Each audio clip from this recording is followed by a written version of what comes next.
Hello students, today we are going to try and understand what are social institutions and what is their relationship to the everyday.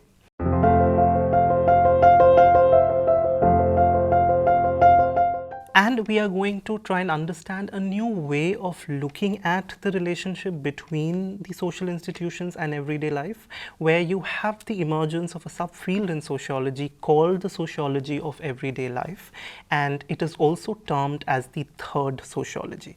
So this is what we are going to try and understand in this particular lecture.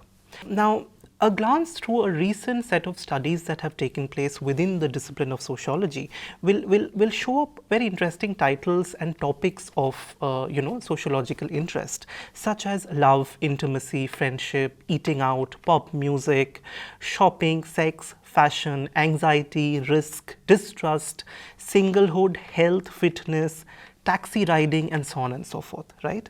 Now, these are realms that find situatedness in our everyday lives, in our day-to-day and mundane activities. So suddenly it seems that sociology has begun to be interested in our everyday, repetitive, mundane, habitual, cyclical rhythms of everyday, right?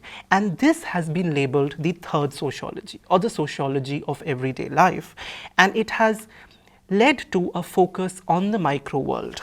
Now, let us try and understand, obviously, how do sociologists get interested in the everyday life and what exactly are they trying to understand there. Now, it is Berger and Berger who point out that society in some sense is an experience of other people, right? And this experience actually includes two major sort of ways, such as big surprises and routine events, right? Now, what are big surprises? Big surprises are those events that we encounter in the everyday which will actually surprise us, right? So say for instance, the first time we go to school, right? Or the first time we find ourselves in a new situation, we're surprised because we do not know what to expect, we do not know how to behave, right? But you will notice that much of our everyday life is actually not made of surprises, but made up of routines, right? Now, what are routines? So if you'll see that from morning till night, right, our life is actually made up of routine events, and routine events ensure that those surprises actually are reduced, right? So then our experience of society, according to Peter Berger, is simply our experience of routines, right? And another way of understanding routines in a more sociological fashion is to think of them as social structures, right? So social structures in sociology are explained as the network of recurring patterns in which people behave in routine situations, right? So in our everyday life, we are continuously following routines from the morning till night, right? And these routines recur, and this recurrence actually leads to the formation of what sociologists refer to as social structures. Now, our everyday experience then are a part of routinized patterns that form the micro world. Now, our micro world basically is that space of immediate face-to-face interaction with people, right? And this is informed by a broader world known as the macro world of social structures and social institutions, right? Now, to give you an example, say for instance, in a classroom, you can see teachers and students interacting. So this experience is often a face-to-face experience. It is located, and this is immediate, right? So this is referred to as the macro world that teachers and students are inhabiting, right? But at the same time, it is important to understand that the classroom that teachers and students inhabit is also part of the wider structure of the social education system, right? And it is the education system that constitutes the broader structures of the macro world. So this means that when students encounter a teacher, they encounter a teacher as this specific person, right, with a specific name. But this teacher also represents the anonymous group of many teachers who teach in a social context, for instance, right? So the teacher then is experienced both as a unique individual in the micro context, but is also experienced as as the identity of a teacher, as representative of a larger community of people known as teachers, as an agent of a vast system, which is the school or the higher education or the college or university system, and also as an agent of the broader social structure of education, right? So here society becomes a more abstracted macro entity, right? So through this example of the classroom, which is both a micro world but also sort of enveloped and encompassed by a macro world, we are able to understand that the micro and the macro world continuously interact with each other in our everyday life, right? And so sort of Berger and Berger argue that in our experience, the micro and the macro world continuously tend to interpenetrate each other. Now, how are institutions formed, right? These social structures, which are normative patterns of behavior, how does the formation take place? So again, Berger has provided an analysis of how institutionalized behavior emerges in patterned and regulated ways. And I'm going to sort of quote him where he says that the fundamental dialectic process of society consists of three moments or steps. These are the externalization, objectivation, and internalization. Externalization is the ongoing outpouring of human beings into the world, both in the physical and mental activity of men. So externalization is that moment, say for instance, where people come together and there is a classroom where students are listening and a teacher is teaching. Now, objectivation is the attachment by the product of this activity of a reality that confronts its original producers as a facticity external to and other than themselves, right? Now, what does this mean? So, see, it is students and teachers who come together and make a classroom, right? But at the same time, we experience a classroom as something that already exists, right? That's something we just is a fact and we come and fit into it, right? So it's already there, even though we are the ones who actually produce it. So the classroom in this sense is a objectified social phenomena, right? Objectivation occurs. Now, internalization is the reappropriation by men of the same reality, transforming it once again from structures of the objective world into structures of subjective consciousness, which means that, first we interact in a classroom, then the classroom becomes a fact for itself. Then you see there are certain rules and regulations and normative patterns by which we're supposed to behave in the classroom. So that has to be internalized by the teacher as well as the students for the communication to take place in a routinized fashion without any big surprises in the everyday, right? So this is the process through which the institution of the classroom, the institution of education is then produced. So it is through externalization that society becomes a human product. It is through objectivation that society becomes a reality sui generis, which means a reality that exists in itself. And it is through internalization that man becomes a product of society through processes of socialization. This is a point that was made by Berger and Luckman. Now, so institutions then, they cater to human needs that impel social interaction. Recurrent forms of social exchanges, like for instance the example of the classroom that I gave you, gives rise to patterns of expectations and social norms. And then social institutions can be described as recurring patterns of interaction based on shared understandings and expectations. So from our experience as members of our family to everyday engagements as, say for instance, citizens of a state, students from a university or school, worker in a bureaucratic organization, all our roles and everyday experiences are institutionalized and part of a larger institutional order over which we have little control. All our roles and everyday experiences are then institutionalized. This is the point. This is how institutionalization take place. Now, having explained the process of institutionalization and the role of social institutions in everyday life, I'm going to shift focus to try and understand how the discipline of sociology has begun to study them, right? So contemporary sociology has witnessed a shift from studies of macro-sociological problems, of social organisms, social systems, social wholes, social economic formation, social structures and social developments, which are basically a study of macro structures, to the realm of everyday and routine events, which comprises people who are with each other, people who are together, they are side by side, processes of cooperation, conflict, competition, processes of intimacies, love, hatred and struggle. All of this that takes place in the everyday, all of this that forms the fabric of a social existence is something that scholars look at. So they shift their perspective from macro structures of institutionalization to micro processes that take place in the everyday. Now, according to Stomka, this is a paradigmatic shift, which means it's a very fundamental shift in the way sociology tries to study its subject matter. And this he, of course, refers to as the third sociology. Now, if there is a third sociology, which means that there has to be a first and a second. Now, the first sociology, according to Stomka, was the sociology of social wholes, where you studied society as an organism, as a social system, and this can be seen in the work of early functionalists such as Combe, Spencer, even sort of later Marx, Parsons, and others.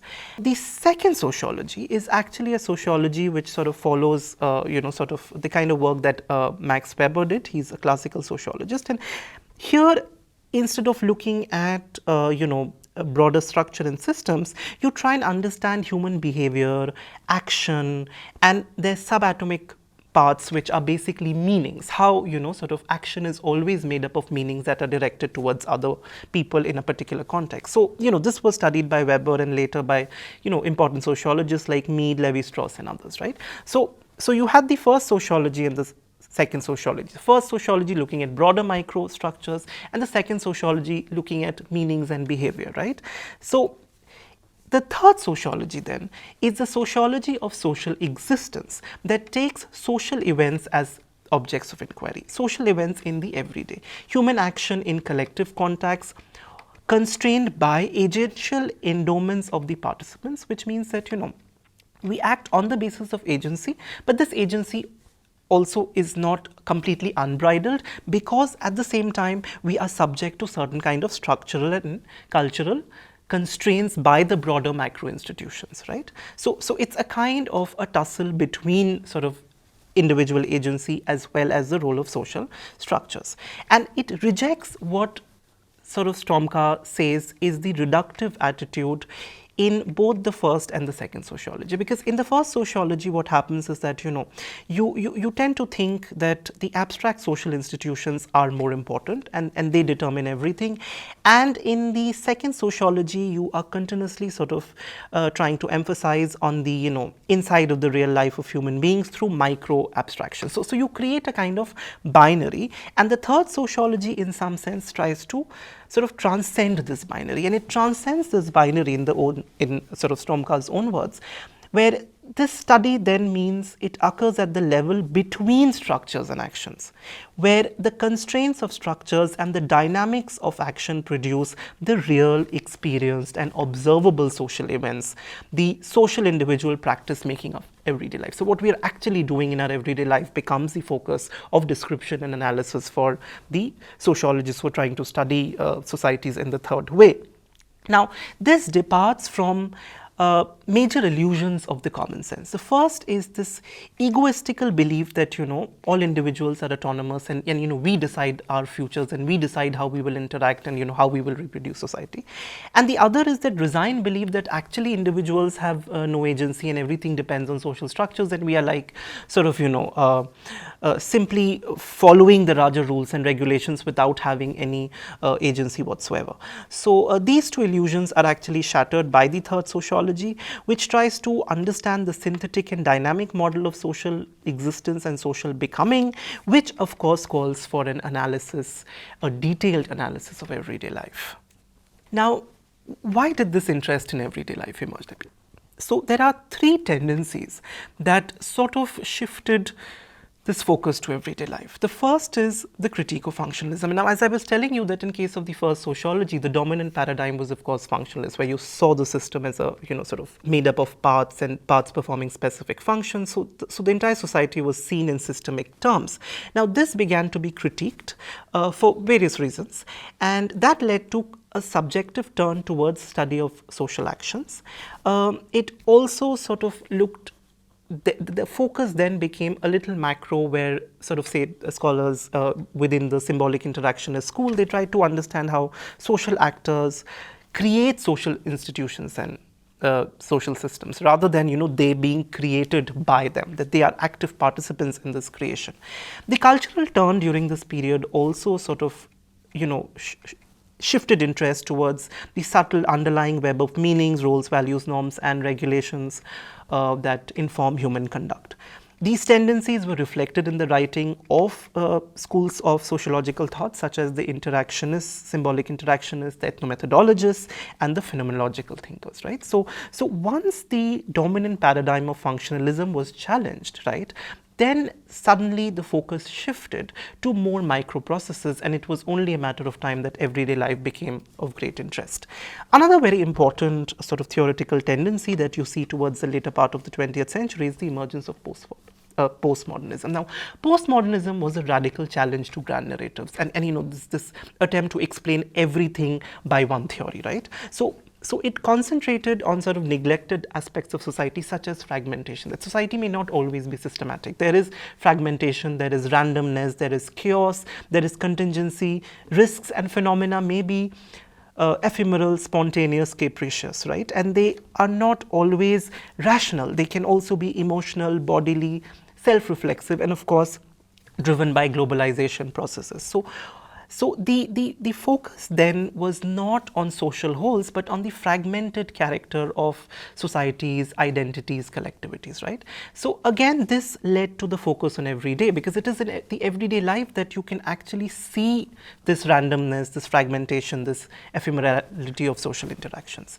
Another very important trend that has influenced the sociology of everyday is, of course, feminist studies, because it was the feminists sort of paradigm which decided to focus on women's experiences, right? It tried to make experience an important category of analysis to understand women's experience and their oppression, discrimination in a patriarchal society.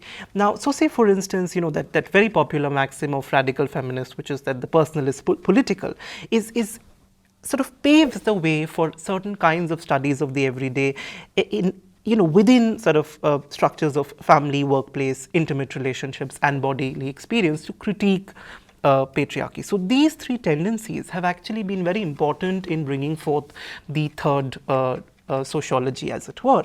And according to Stormka, these study of the everyday is sort of made up of certain processes, like how to study it.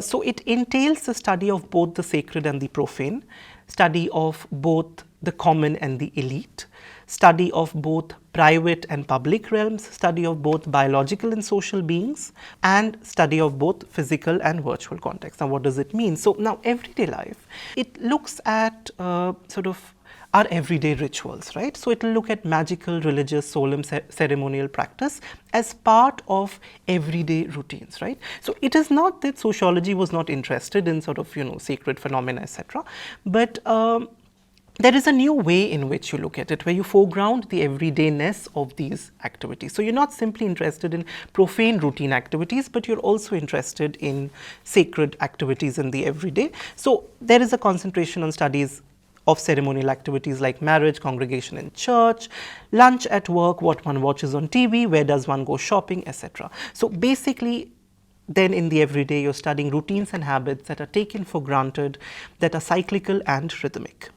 Everyday life focuses on the study of both elites and commons, which means that you are not simply interested in elite groups. You're interested in trying to study people across the spectrum of class, caste, gender, nation, religion, sexual orientation, sexual identities, age, etc. Say for instance, there is so much of focus on intersectional studies of women, where you try and look at women not simply as women, but women as situated and located, right? So you have studies of women in the first world countries, third world countries, Dalit women, etc. So what you do is you fracture the subject and you see, and this fracturing is made possible when you try and understand how the experience of the everyday life is different across these different registers of identity. Everyday life also entails a study not simply of public institutions. So sociology generally for a very long time was a study of public institutions, politics, economy, broader structures like media, education, etc. But it also allows for concentrating on the domain of private relationships and how they sort of structure each other. So say for instance, with the focus on everyday life, you now have studies of say queer communities and the way in which they experience every day as a product of both public spaces as well as private spaces. So say for instance, broader state and law will define and sort of constrain the experience of LGBT people, but at the same time their private space, online spaces are ways in which they form intimate relations, kin groups, even among heterosexual families. So you use the way in which public and private lives intermesh in the everyday to understand the life of a particular community or a particular group of people.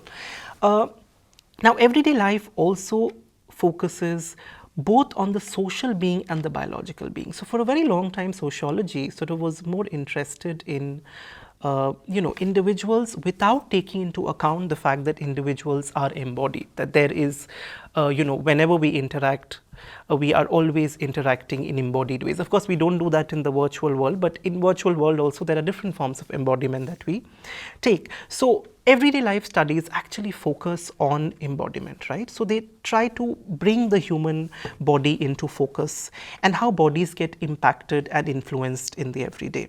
Again, there are studies of gender, of sort of women's body, how it is objectified within, say, workplace, media, family, and other social institutions. Again, everyday life also is a study of, social interaction across different physical, spatio-temporal contexts, including the virtual one. So studies have been conducted on, sort of online chat rooms where you try and understand the nature of online intimacy, friendships, sexual relationships, etc.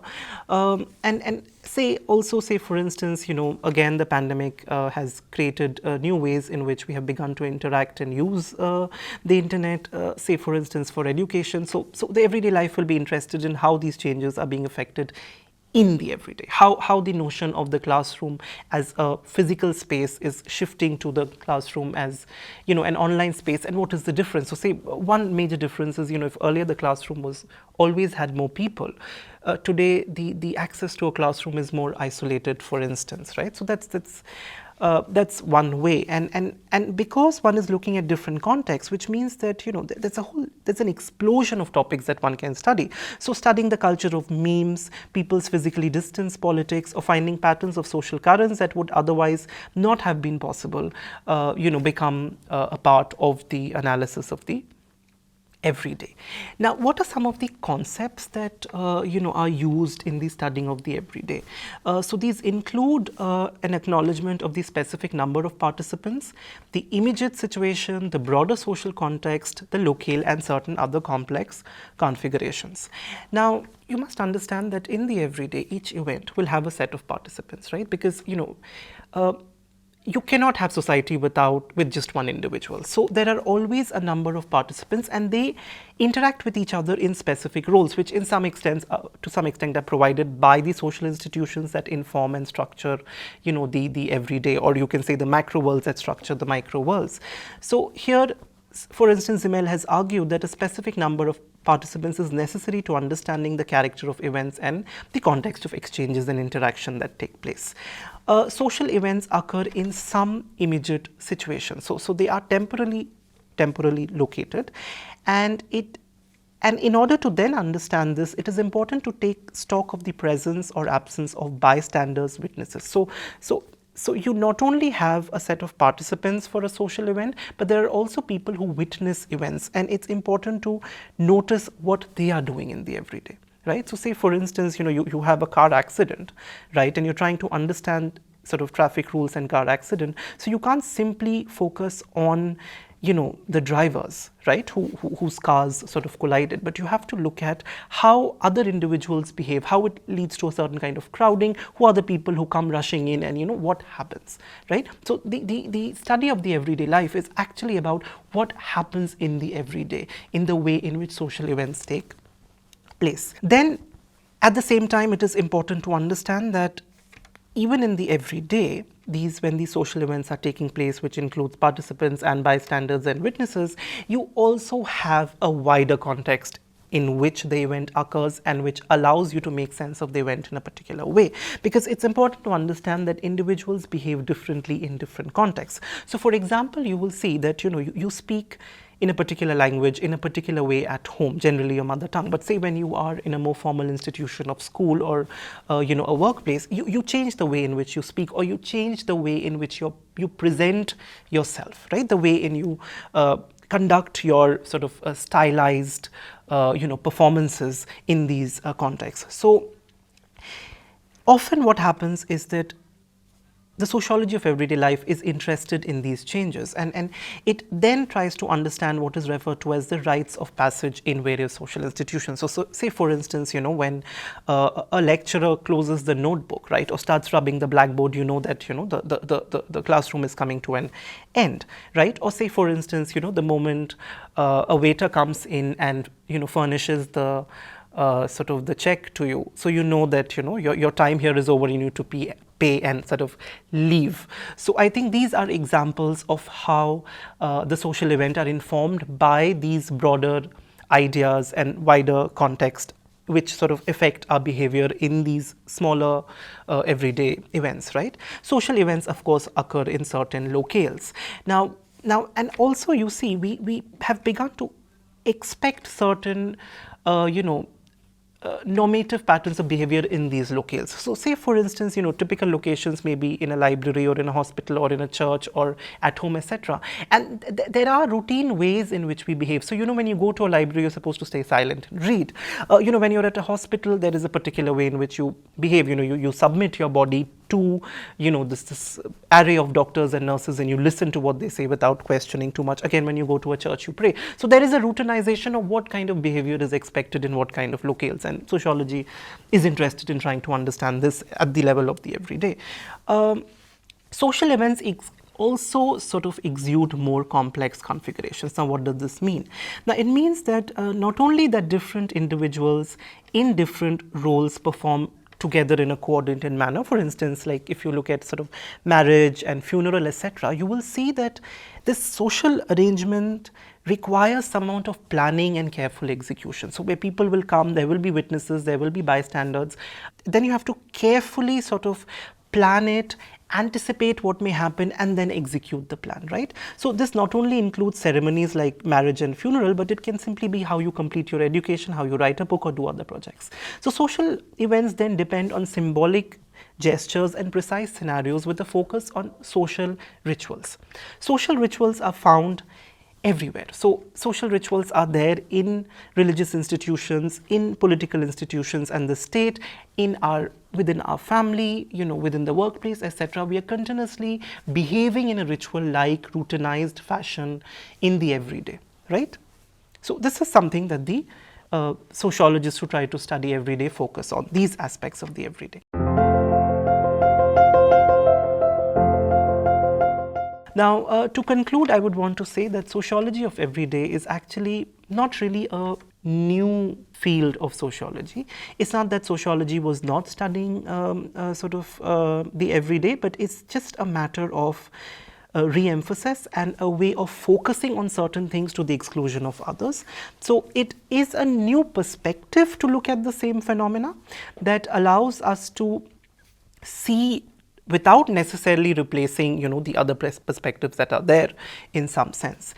And it allows a new approach for us to go beyond the kind of binaries that inform our thinking. Say for instance, the binaries between the micro and the macro, the binaries between the abstract and the empirical, or of course the traditional long-standing binary and the debate between sort of agency and structure. So for instance, it is the everyday life which allows you to see social institutions as overlapping and sort of working simultaneously on the body, right? So you don't think of, say for instance, the state and society as sort of completely separate institutions, right? You don't treat them as two distinct realms of phenomena, but rather you get more interested in how they inform each other in the everyday life of social existence, right? So, and it is in then studying, say, the production of popular culture, ideas of morality, perspectives on body, social issues like homophobia, laws governing our basic rights over resources, etc., that we come to understand the ways in which the state and society both impinge on our everyday life of social existence. So we do not